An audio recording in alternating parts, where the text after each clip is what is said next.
Welcome back to Hansikutti channel.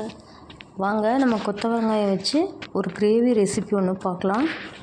பாத்திரத்தை அடுப்பில் வச்சுட்டு ஒரு சொம்பு தண்ணி ஆட் பண்ணிவிட்டு தேவையான அளவுக்கு கொத்தவரங்காயை சின்ன சின்னதாக கட் பண்ணி நம்ம போட்டுக்கலாம். உப்பு தேவையான அளவுக்கு போட்டு தட்டத்தை வச்சு மூடி வச்சு ஒரு 15 மினிட்ஸ் வேக வச்சிடலாம். நல்லா வெந்ததுக்கப்புறம் தண்ணியை மட்டும் வடித்து எடுத்துகிட்டு ஒரு சைடு எடுத்து வச்சுட்டு அடுப்பில் பாத்திரத்தை வச்சுக்கலாம். ஆயில் தேவையான அளவுக்கு ஆட் பண்ணி ஆயிலை நல்லா ஹீட் பண்ணிக்கோங்க. ஹீட் பண்ணிவிட்டு கடுகு, ஜீரகம் எல்லாம் போட்டு தாளிச்சுட்டுக்கோங்க. தாளிச்சு விட்டதுக்கப்புறம் கொஞ்சம் வெந்தயம் ஆட் பண்ணிக்கோங்க.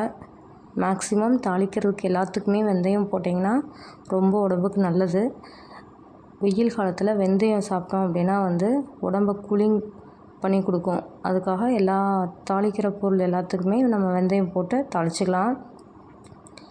பெரிய வெங்காயம் நான் ஒன்று கட் பண்ணி எடுத்து வச்சுருக்கேன், அதையும் போட்டு தாளிச்சிக்கலாம். நல்லா வதக்கி விட்டுக்கலாம். கருவேப்பிலை தேவையான அளவுக்கு ஆட் பண்ணிக்கலாம். ஆட் பண்ணிவிட்டு நம்ம மசாலா ஐட்டம் ஆட் பண்ணிக்கலாம். குழம்பு மிளகாய்த்தூள் நான் வீட்டில் அரைச்சி வச்சுருக்கிறேன். குழம்பு மிளகாய்த்தூள்னு ஒரு ஸ்பூன் போட்டிருக்கேன். தேவையான அளவுக்கு மஞ்சள் தூள் ஆட் பண்ணியிருக்கேன். நீங்கள் உங்களுக்கு எவ்வளோ காரம் தேவையோ அதுக்கு தகுந்த மாதிரி ஆட் பண்ணிக்கோங்க. கொஞ்சம் கொத்தமல்லி தூள் ஆட் பண்ணியிருக்கேன். போட்டு நல்லா மிக்ஸ் பண்ணி விட்டுக்கலாம். ஒரு 2 மினிட்ஸ் வதக்கினீங்கன்னா பச்சை வாசனை போயிடும் அந்த மசாலாலாம். நான் 2 தக்காளி எடுத்து வாஷ் பண்ணிவிட்டு கட் பண்ணி பேஸ்ட்டாக ரெடி பண்ணி வச்சுருக்கேன். அதையும் ஊற்றி நல்லா பச்சை வாசனை போக வரைக்கும் வதக்கி விட்டுக்கலாம். இது ஒரு 2 மினிட்ஸ் நல்லா வதக்கி விட்டிங்கன்னா அந்த எண்ணெய் பிரிஞ்சு மேலே வரும். நல்லா கிரேவி டேஸ்ட்டாக இருக்கும். சிம்மில் வச்சு வேக வைங்க. அப்போ தான் ரொம்ப டேஸ்ட்டாக இருக்கும். நம்ம இதுவே வறுவல் மாதிரியும் பண்ணலாம் இதை, அல்லது கிரேவி மாதிரியும் பண்ணலாம். தண்ணியாட்ட ஊற்றி குழம்பு மாதிரியும் பண்ணலாம். நான் இப்போ கிரேவி மாதிரி பண்ணியிருக்கேன். உங்களுக்கு என்ன பிடிக்குமோ அந்த மாதிரி நீங்கள் பண்ணிக்கோங்க. உப்பு நம்ம ஏற்கனவே போட்டிருக்கோம், அதனால் தேவையான அளவுக்கு கொஞ்சம் மட்டும் ஆட் பண்ணிக்கோங்க. உப்பு ஆட் பண்ணிவிட்டு தேங்காயும் வேர்க்கடலையும் போட்டு நான் அரைச்சி எடுத்திருக்கேன், அதையும் ஆட் பண்ணிக்கலாம்.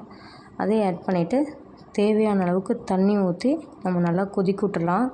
நல்லா கொதித்து வந்துடுது. கலர் கிடைக்காது ஃப்ரெண்ட்ஸ், பட் ஆனால் டேஸ்ட்டாக இருக்கும்.